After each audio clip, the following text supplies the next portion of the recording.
Hey everybody, welcome back to the Come Up. Today we have Dub Aura in the building. Say what's up. What's up? What's going on? He's from Harlem. Yep. And we're going to get a little bit into who he is and what type of music he does. I'm out for presidents, Escobar, Pablo on my element. Angel hair pasta from now on, cause I'm heaven sent. Round this time like with a bezel sit, feel like embezzlement. About to bubble like Alka-Seltzer, let that settle in. So take it away. What part of Harlem you from? I'm from downtown Harlem on the west side. Like for those that's familiar with the Harlem geographic. Yeah, because Harlem is like real big. That's why I said what part you from. Yeah, I'm from downtown, 122nd, 7th Avenue. So that's around 125th. You're around it's the right same there. area. All right, you get that, guys? 2 minutes away from the Apollo, so. Okay, now we getting down to... Exactly. So... Exactly. I got you in Brooklyn now, because Yep. we're definitely in Brooklyn. Mm-hmm. So we're going to get a little gritty first, since we in Brooklyn. Let's do it. Let them know what makes you such a lyricist. Like what... Because I was just listening to some of your stuff before the interview, and for me, it's like you get really deep, but not too deep. You get to the point where it's... Because, some lyricists, you can't kind of connect because it's just so much... It's lyrics like in it, but no feeling. Yeah, exactly. Right. So what makes you different from most of the lyricists that are out now? All right, so I'm gonna answer the first one. Like, what makes me so like lyrical, or what keeps me like in that pocket? When I was younger, my dad, I remember listening to Jay-Z's Life and Times Volume 3, and I remember vividly him breaking down the lines to me, like, yo, you didn't even get what he said on this bar. And I guess that's kind of something that's, not that I guess, it is something that stuck with me, and the reaction and being able to have this undertone, even when I didn't understand, like, Jay's lyrics, I always thought the verses was good. And then when I understood it fully, I was like, oh, whoa, like, he's crazy. Right. So I guess, I kind of use that mode, and it's just something that stuck with me. Like, I want to say things that matter, and I want to say things that have some type of association and undertones and metaphors, and it's kind of like a play on words, and I just like to experiment and do different things. Proud of bowling for my silhouette. 10 years later, it's still a set. It's still the same niggas when I fill a jet. Man, you can run you up a bag till ain't a million left. If you ain't rich up in your spirit, then you still in debt. Okay, Say things differently. So everything that we're going through now, what sticks out when you're kind of making music as far as wanting to talk about something that's relevant and that kind of wakes people up? That's a good one. I mean, I don't really go into the studio with any type of like premeditated feelings. Okay. And I kind of go in and create and let the music write itself. Mm-hmm. And shout out to Rico Love. Like, Rico Love told me one time, and he was like, if you thinking about what you feeling when approaching a record, you kind of starting off on the wrong foot. You could think about how to say what you feeling, but some people would approach the record and be like, yo, should I go this way? Should I do this? Should I do this with people like this? And I don't approach music like that. I just make the music and kind of, like I said, let it write itself. Which makes sense because music is supposed to be felt more than anything than heard. I mean, we hear it, but it's supposed to be felt at the end of the day. 100%. All right, so I want you to talk to me about Notorious, because obviously Notorious is picking up right now. Yeah, I see your views getting up there, and Davies is on it. Yeah, so let's hear a little bit about that. So it was just like an easy thing. Like I'm working on an EP. It'll be out soon. And I just hit him. I was like, yo, we need one for my project. Me and Dave got probably 10 records that nobody never had. So this was just one of them where I'm like, yo, we need one. Was it the last one or you picked it out of the 10? Nah, this might be the 11th one. Oh. You know what I'm saying? Like, it was just like last minute, and I'm like, yo, I'm gonna send you something, like, just put a verse on it, let's do something. And he sent it right back, and I laid my And verse. it was a cool vibe. It's the normal video vibe, but it just still gave me a different, because Yeah. obviously it's you rapping on it. We're gonna get into Notorious, and I want you guys to check it out before we get back to the interview. Let's do it. So tell them to check it out. Yo, right here, this Notorious, Dub Aura featuring Davies. Tune in. I'm a destroyer like Joe Hammond. For 100 Giffies, he move it quickly, the bro scamming. UCLA, I made plays in Cali like Ed O'Bannon. Plug landed, brought that tannin, celebrated, ordered salmon. Look, I feel like young Dion is prime time when I'm scrambling. And you could play the field, but it's only one Peyton Manning. You could probably see my future with all the shit that my hands in. And it's the flow that got him to panic. I'm hard to manage, nigga. I done managed to stay dry through another storm. And I done set myself on fire to keep others warm. I spring through in that new Virgil shit that coming fall. I learned the game from all them days I was under boss. I'm Chapo son, man, I come from the shit. Fuck cut from a different cloth, I was cut from a brick. We're back. Obviously, you guys checked out that video. Yes, sir. Fire-ass video, Dub. Good looking, thank you. And I do see Jim Jones in the video. And I do see you hang out with Jim Jones a little here, a little there. What's your association with Jim Jones? Jim is my man. Like, I got so much respect for Jim just because, you know, the what they paved for Harlem, you know, the road that they paved for us, and actually giving us that inspiration and seeing that, you know, things was possible coming from where we from, you know. Like, shout out to Cam, shout out to Jewels. Like, I have a relationship with all of them. Dope. But Jim had reached out to me maybe like a year ago. He was working on a Harlem project. He was like, yo, man, like, I'm about to put this project out. Everybody is saying your name. Like, yo, get with me. Won't buy the building, and you still won't find the floor, nigga, how I'm illin'. Man, you won't find a ceiling. If you ain't cool on funds, then nigga, how you chillin'?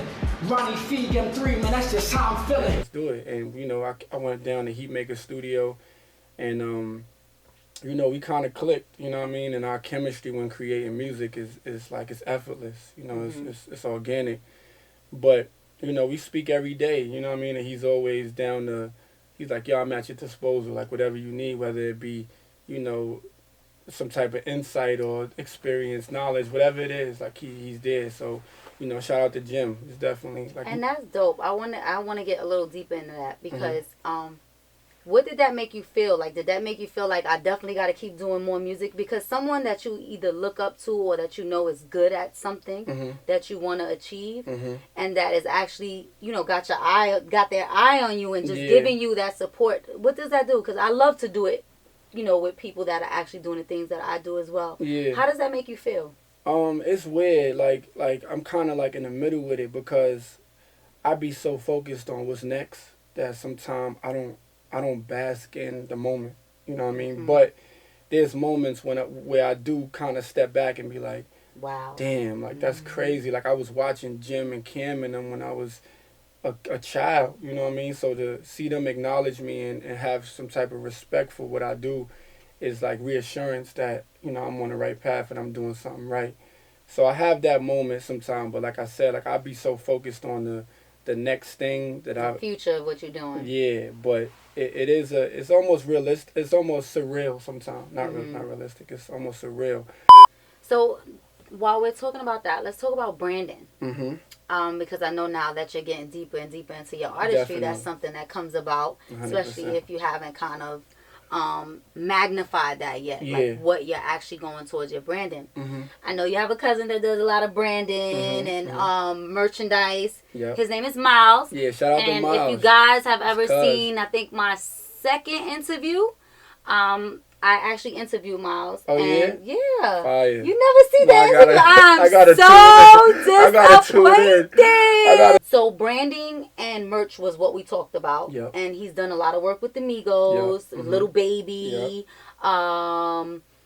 He's now with Wolfpack, like helping them do branding. When are we getting you guys together so we could, like, what do you think about branding?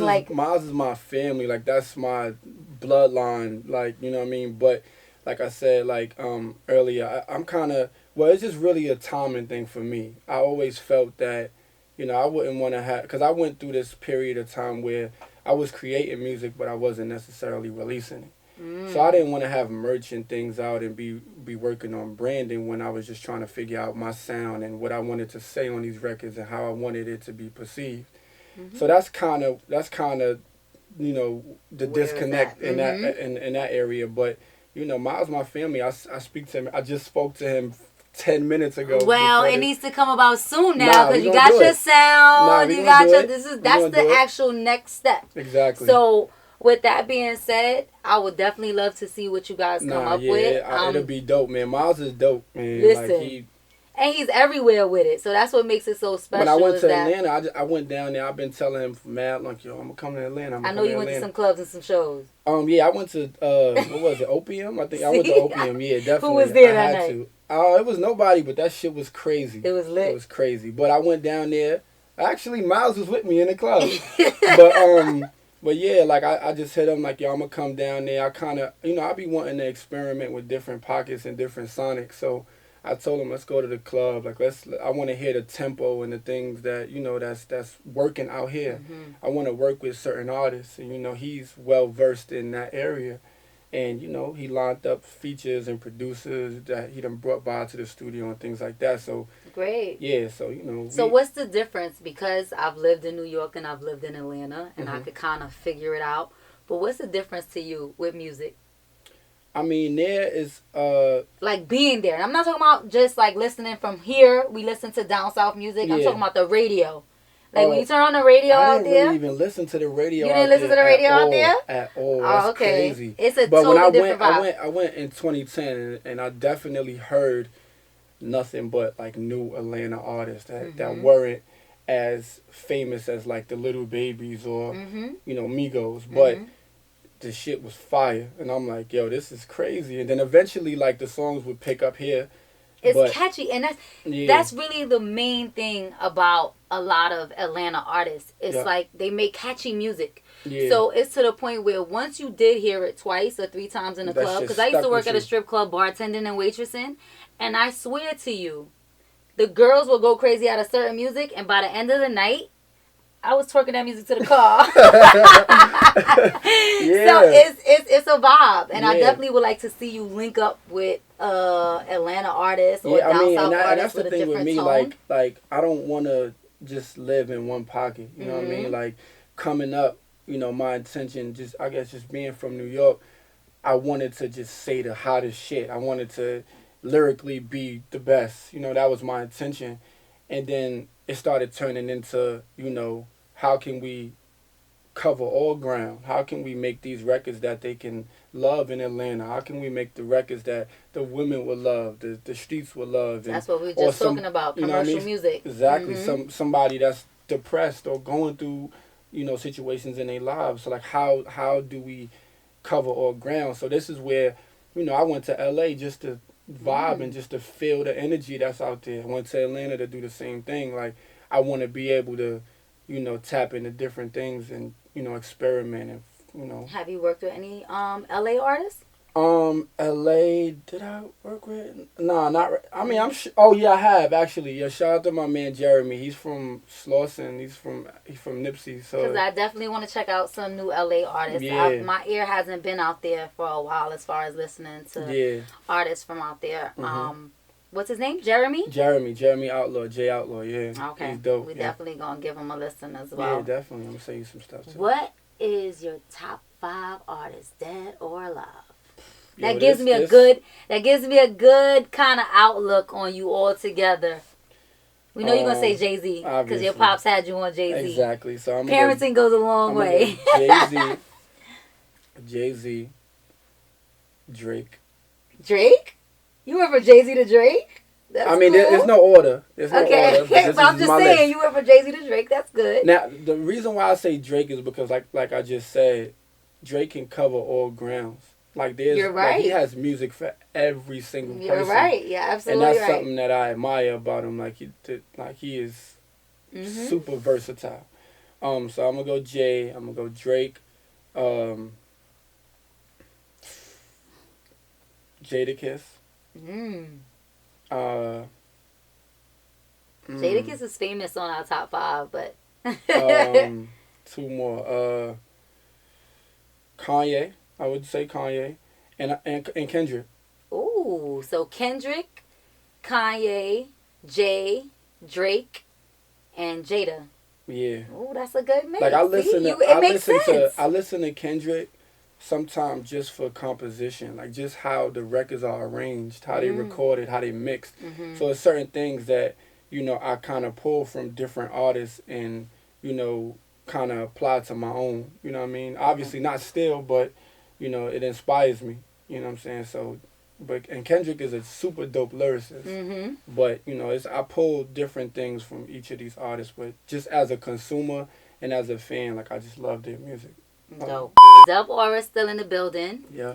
Well, let's get into the aura. Mhm. Because we didn't discuss that yet. I know we Yeah. discussed it behind the scenes, but let's Mhm, discuss it now. Mhm. Where did you get the aura from? Because I know it's Justin, Yeah. you. How Mhm. many of you guys are It's from the same? countless. Really? That's really dope. It's crazy. Because So, when you explain it, it's dope. Go all ahead. right. So my older cousin, it was introduced to me by my older cousins, and then you know, eventually I got the backstory, and you know, my cousin was the type of person, he's super intelligent, and he just always been like on a search for more. Answers. Exactly. And you know, if I'm not mistaken, I know he was in Canada, and he got introduced to like chakras, auras, and things like that, and he brought it back to the Bronx, where my cousins are from, and you know, it kind of stuck like that. You know, initially it was like a street thing. You know, they was hustling and they called themselves Team Aura, and then you know it transitioned into music. You know, and then we made it, you know, strictly music. But you know, as me doing my own research, you know, it's something that I feel explains exactly, you know, like my aura. I feel like It's you. exactly.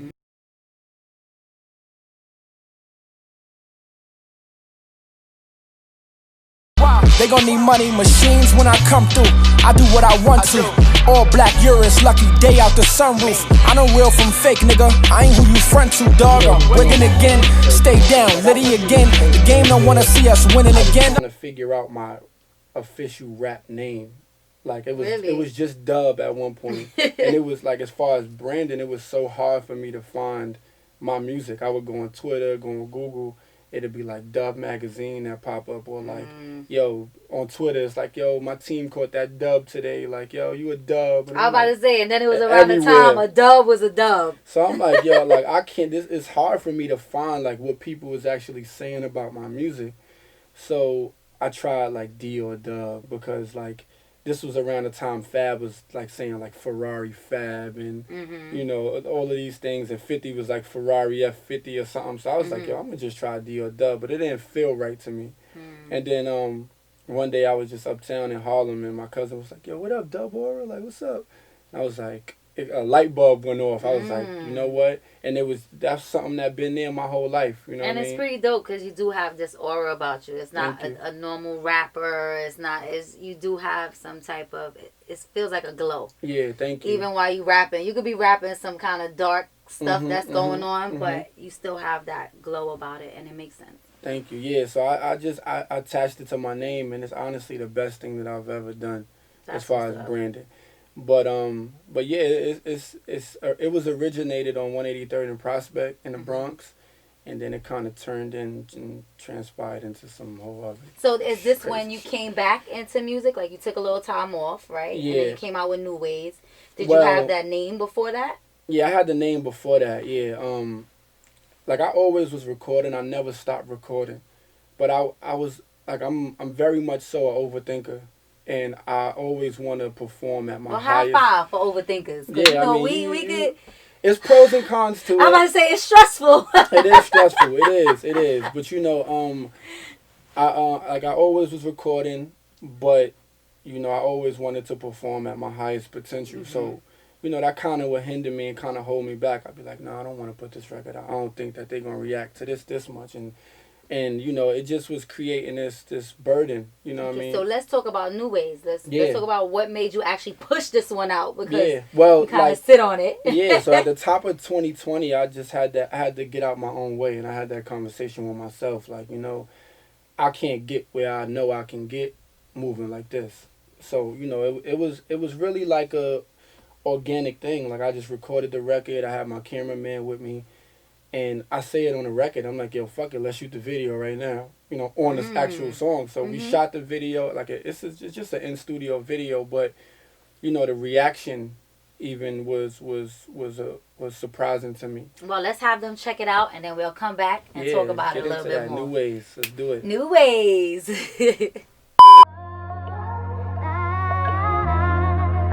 Yeah, let's take it there. Yo, Muhammad said don't count the days, make the days count. So fuck that overthinking, fuck that same route. I'm trying to find new ways to build the same house. In foreclosure I fly away when I'm spaced out. I wonder if that man really walked on the moon, or if at the Neverland it's a pair of his shoes. The Jimi Hendrix afro, but don't play with my blues. Chrome heart rings with Tana to manage my mood. I was quick to learn people, then I got patient. What if I said I heard the things that they was not saying? You gotta drop that music or it told you stop playing. Or like a vision is large telling me stop waiting. How did you guys like New Ways? I know you liked it. Mm-hmm. So what stops you now from holding music? Since you know you did it, you pushed this out and you got a good reaction to it. What kind of put you on the ball to stop holding on to music and kind of because there's a lot of artists that go through this. It's not you. You're not alone definitely. on this. Yeah. Like letting it go. I would say, like I said, like I had to just get out of my own way, and I can't overthink it. I feel like as long as I'm satisfied with it, and I feel like, you know, it's good enough. And shout out to Wayno. Like Wayno actually had that conversation with me one time. He was like, "Yo, bro, you know, you might be looking for perfect, but perfect ain't perfect to somebody else." And you know that kind of stuck with me too. It's like that's the truth. It is. You know, somebody's gonna find something wrong with everything. Kanye was releasing songs. He was still trying to be perfect to songs that we are banging and like we right. You know what I'm saying? So you know that does stick with me, and it stuck with me, and you know I kind of, like I said, just got out my own way, and you know, and then it's also, you know, the people that's in these positions, people that I've looked up to, like, you know, Peter Rosenberg just reached out to me recently. And, wow, that's big. You know, it's like a bunch of different, DJ Clue, like a bunch of different people. And, you know, that puts another type of, it ignites another fire, you know what I mean? Correct. And it's like, you know, now I know I got to keep this ball rolling and I got to keep it moving. So, you know, aside from, it's not just me now. Like, I got to just... So now that we letting stuff go, what's some new stuff there? Because I just heard some stuff, so I'm gonna be on you now, just to let you know that's just my pedigree. Once I know that something is there and you want to do it, I'm gonna be on top of you. Like, Doug, what's up with that track? What's up? Definitely. I'm gonna put out an EP at top of the year. And I'm just figuring out, finalizing the track list and what records. Tell us what Re-Up is about, so that hopefully we'll be close to dropping it. Re-Up is just one of them records. Like I feel like, I've always made records for women, but I would never release them. I don't know why. So. I need to hear some. How about you send me some, and then I'll just be like, Dubs, this gotta go. No, I gotta send it to you. But yeah, like I felt like I wasn't making enough music for women, you know, and women, you know, they do show me love on the records that I do release, and I'm just like, yo, if I'm like, I do these. That's actually how I met Rico Love. I put out like a freestyle mixtape, cause I was doing a bunch of freestyles for Hot 97 for DJ Spazzo, and I get a FaceTime at like 7 in the morning. It's Rico Love. I'm like, fuck. And he's like, yo, bro, I just was listening to your mixtape.